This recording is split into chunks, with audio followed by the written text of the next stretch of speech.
Hey what's up guys, आप देख रहे हो द इंग्रेडिएंट शो और आज हम बात करने वाले हैं डिफेंस अपडेट्स के बारे में। वीडियो आज इंपॉर्टेंट होने वाली, तो वीडियो को ज़रूर पूरा देखें और साथ ही साथ इस वीडियो को लाइक ज़रूर कर देना, क्योंकि अंत तक जाने के बाद आप लाइक करना भूल जाते हो।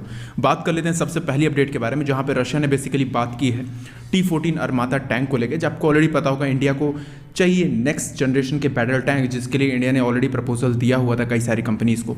लेकिन यहाँ पे दो तीन चीज़ें ध्यान में रखने लायक है। रशिया ने बेसिकली यहाँ पे डेवलप कर लिया है इस टैंक के लिए बैटरीज, जो कि लो टेम्परेचर पे लगभग -50 डिग्री पे भी जाकर काम करने में सक्षम है। साथ ही साथ कितना भी ज़्यादा हाई टेम्परेचर हो और किसी भी तरीके की कंडीशन हो, ये टैंक पूरी तरीके से काम करने में सक्षम होने वाली है। साथ ही साथ इसमें एक्स्ट्रा स्पेस डाली गई है कि ज़्यादा एमुनिशंस ये कैरी कर सके। और साथ ही साथ जो कंटेंडर है, जो साउथ कोरिया का भी एक टैंक है, जो कि आप कह सकते हो इंडिया को ऑफर किया गया है, उसके लिए जो चांसेस है वो काफ़ी ज़्यादा कम लग रहे हैं। यहाँ तक कि अरमाता के लिए भी चांसेस कम लग रहे हैं, क्योंकि जहाँ की रेन मेटल जो कंपनी है, जो कि जर्मनी की कंपनी है, वो बेसिकली इंडिया में आ चुकी है। मतलब इंडिया में उन्होंने डिफेंस कॉरिडोर में अपना प्लांट लगाने की बात की हुई है। तो जो अर्जुन मार्क 3 आने वाला है, वो हो सकता है कि इंडिजिनस ही जो मेन बैटल टैंक है उसको अब इंडक्ट किया जाए, ना कि हम अब कोई भी टैंक बाहर से इम्पोर्ट कराएं अपने देश में। ये एक अच्छा मूव हो सकता है अगर अर्जुन मार्क 2 जल्दी आ जाता है और उसके बाद अर्जुन मार्क 3 भी DRDO अगर काम करने में लग जाती है 2025 से पहले।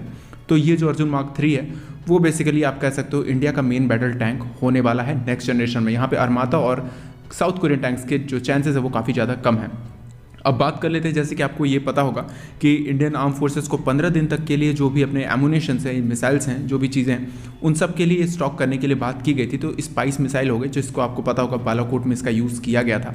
साथ ही साथ जो एंटी टैंक गाइडेड मिसाइल्स होती हैं, जो कि इजराइल से आती हैं, वहाँ से कुछ मिसाइल जो होती हैं उसको भी स्टॉक किया गया है। साथ ही साथ रफाल के लिए जो भी हैमर्स आते हैं, साथ ही साथ आप कह सकते हो स्कैल्प होती हैं, उसको भी एक्स्ट्रा क्वांटिटी में इंडियन एयरफोर्स ने मंगाया है।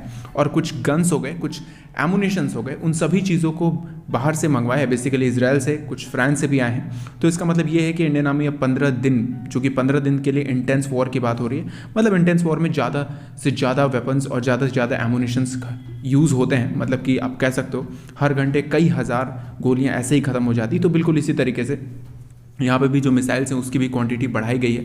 यहाँ पर हमारे पास लॉन्चर जो हैं, जो स्पाइक, जो आप कह सकते हो एंटी टैंक गाइडेड मिसाइल, इसके लॉन्चर्स कम है। और हमारे पास ऑलरेडी नामिका करके जो हमारे पास एंटी टैंक गाइडेड मिसाइल है, जिसको नाग ATGM भी कहा जाता है, वो ऑलरेडी है, लेकिन अभी भी वो डेवलपिंग फेज में है। अभी उसको पूरी तरीके से डेवलप होना और मैच्योर होना बाकी है। इस वजह से ही हम बाहर से अभी भी इम्पोर्ट करा रहे हैं इन सारे एमुनिशंस को। और जो स्पाइक मिसाइल है, जो एंटी टैंक गाइडेड मिसाइल, ये किसी भी तरीके का जो टैंक हो, अगर आप कह सकते हो पड़ोसियों के पास जो भी टैंक है, जैसे चाइनीज़ टाइप 15 है, तो उसको सिंगल शॉट में ही भेदने में पूरी तरीके से सक्षम है। और साथ ही साथ पाकिस्तान के टैंक की तो बात यहाँ करने लायक ही नहीं है, वो बेसिकली चाइनीज़ कॉपी ही है। अब बात कर लेते हैं नेक्स्ट अपडेट के बारे में। तो आपको ऑलरेडी पता होगा कि इंडियन आर्म फोर्सेस, यानी कि इंडियन नेवी को भी ज़रूरत है यूटिलिटी हेलीकॉप्टर्स को, और इंडियन आर्मी को भी इसी तरीके से ज़रूरत है, क्योंकि चीता और चेतक हेलीकॉप्टर्स 30 साल से ज़्यादा पुराने हो चुके हैं। और कुछ तो ऐसे हेलीकॉप्टर्स हैं जो कि 50 साल से भी ज़्यादा से सर्विस दे रहे हैं आज के समय में। तो यहाँ से रशिया से बात की गई थी कामोव जो हेलीकॉप्टर है रशिया से मंगाने के लिए। तो रशिया ने कहा था कि यहाँ पे वो HAL के साथ प्रोडक्शन कर सकते हैं, यानी कि प्रोडक्शन जॉइंट फैसिलिटी बनाकर प्रोडक्शन किया जा सकता है। और उसमें गवर्नमेंट ने कहा था कि 75% उन्हें इंडिजिनियस इक्विपमेंट्स यूज़ कराने चाहिए, मतलब कि 75% इंडिजिनियस इक्विपमेंट होना चाहिए। तो यहाँ पे अभी सारी चीज़ें बात होने के बाद HAL से चीज़ें पता चली कि 64 तक ही जो परसेंट है, 64% तक ही जो इक्विपमेंट्स है वो इंडिजिनियस इसमें लगाया जा सकता है। उससे ऊपर कोई भी इक्विपमेंट्स यूज़ नहीं किया सकता। तो यहाँ पे इंडियन आर्मी जो है वो बेसिकली वेवियर मांगने गई है, यानी कि गवर्नमेंट से बात करने गई कि 64% भी ठीक है, क्योंकि उनके पास ऑलरेडी चीज़ें काफ़ी ज़्यादा कम है, यानी कि काफ़ी चीज़ें कम चल रही हैं। ऑलरेडी जो हेलीकॉप्टर्स है वो काफ़ी ज़्यादा पुराने हो गए हैं, और रिक्वायरमेंट अभी इंडियन आर्म फोर्सेस की काफ़ी ज़्यादा हो चुकी है। सेम एज नेवी की भी जो रिक्वायरमेंट है वो काफ़ी ज़्यादा हो चुकी है। तो अभी HAL को इतने ज़्यादा जो हेलीकॉप्टर्स हैं नेवी के लिए भी और एयरफोर्स के लिए भी और इंडियन आर्मी के लिए भी बनाने के लिए काफ़ी मुश्किलों का सामना करना पड़ेगा। आपको ऑलरेडी पता होगा HAL का भी क्या कंडीशन चल रही है। HAL अच्छा काम कर रही है, लेकिन फिर भी HAL की जो प्रोडक्शन लाइन है वो भी थोड़ी स्लो चल रही है बाकी सारी चीज़ों में। अब बात कर लेते हैं नेक्स्ट अपडेट के बारे में, जो कि आ रही है विंग लॉन्ग ड्रोन की तरफ से। तो आपको ऑलरेडी पता होगा कि चाइना ने पाकिस्तान को कुछ ड्रोन्स दिए हुए थे कुछ महीनों पहले ही। उसके एवज में इंडिया ने बात की थी कि 30 ड्रोन के आसपास खरीदने के लिए। तो यहाँ पे पाकिस्तान ने टर्की से तो कुछ ड्रोन्स खरीदे हैं, वो बेसिकली लीज पे लिए हुए हैं। और उसके बाद अभी चाइना ने बेसिकली सप्लाई कर दिए हैं विंग लॉन्ग ड्रोन्स, जो कि आर्म ड्रोन्स हैं। और साथ ही साथ इनकी जो फ्लाइट आवर्स है वो आप कह सकते हो 20 घंटे तक की फ्लाइट आवर्स बताई जा रही है। आई मीन चाइना की तरफ से इसको 25 बताया जाता है। और बेसिकली आपको ये पता ही होगा कि चाइनीज़ इक्विपमेंट्स का जो क्या कंडीशन रहती है, जितना वो बताते हैं उससे किस हिसाब से चलता है। तो इसी तरीके से अभी चाइना ने पाकिस्तान को ये सेल कर दिया है। मुझे 2 क्वेश्चन है मेरे पास कि पाकिस्तान के पास जब पैसे नहीं है तो पाकिस्तान इसे खरीद कैसे रहा है, या फिर वो थोड़े थोड़े जो पीयूके का पार्ट है उसको बेच कर ये सारे ड्रोन्स खरीद रहे हैं चाइना से।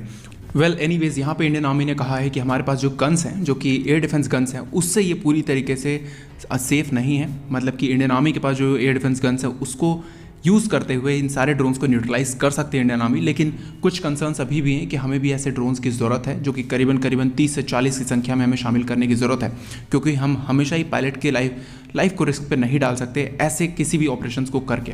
अब बात कर लेते हैं नेक्स्ट अपडेट के बारे में, जो कि इंडियन डिफेंस से नहीं है, ये कहीं बाहर से ही आई है। जैसे कि आपको ऑलरेडी पता होगा, यूनाइटेड स्टेट्स और इजराइल ने मिलकर कई बार मिडिल ईस्ट में कुछ ना कुछ अटैक्स किए हैं, या फिर चीज़ें पब्लिकली बाहर नहीं आई हैं। हो सकता है किसी और ने भी किए हों, लेकिन यहाँ पे आप जैसे देख पा रहे होंगे कि यूनाइटेड स्टेट्स के काफ़ी ज़्यादा फाइटर जेट जो कि कतर के आसपास, ईरान के आसपास और इराक के आसपास अभी फ्लाई कर रहे हैं। यहाँ पे सिर्फ जो आप कह सकते हो रिकॉनेसेंस के लिए ही नहीं है, यहाँ पे कई सारे एयरक्राफ्ट हैं जो कि टैंकर हो गए, या फिर F-16s हो गए, या फिर आप कह सकते हो सैट्रो टैंकर्स हो गए, या फिर इवैक सिस्टम्स हो गए।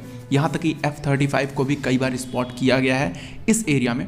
तो इस जो फाइटर जेट्स आते हैं इनका कोई कॉल साइन नहीं है, मतलब कि कोई भी कॉल साइन नहीं निकल के आ रहा है। तो इसका मतलब ये या तो मिलिट्री एयरक्राफ्ट यूज़ किए जाने वाले हैं, मतलब बहुत ही जल्द ऐसा कुछ हो सकता है क्योंकि कुछ ना कुछ ऑपरेशन किया जाए। अगर ये एयरक्राफ्ट अभी इसमें नज़र आ रहे हैं तो जो स्टेल्थ फाइटर जेट्स होते हैं वो बिल्कुल नहीं नजर आएंगे। हो सकता है कि बहुत ही जल्द कोई एक्शन देखने को मिले। तो आज के वीडियो के लिए इतना ही। अंत तक वीडियो को देखने के लिए धन्यवाद। चैनल को जरूर सब्सक्राइब कर देना, वीडियो को जरूर लाइक कर देना। जय हिंद।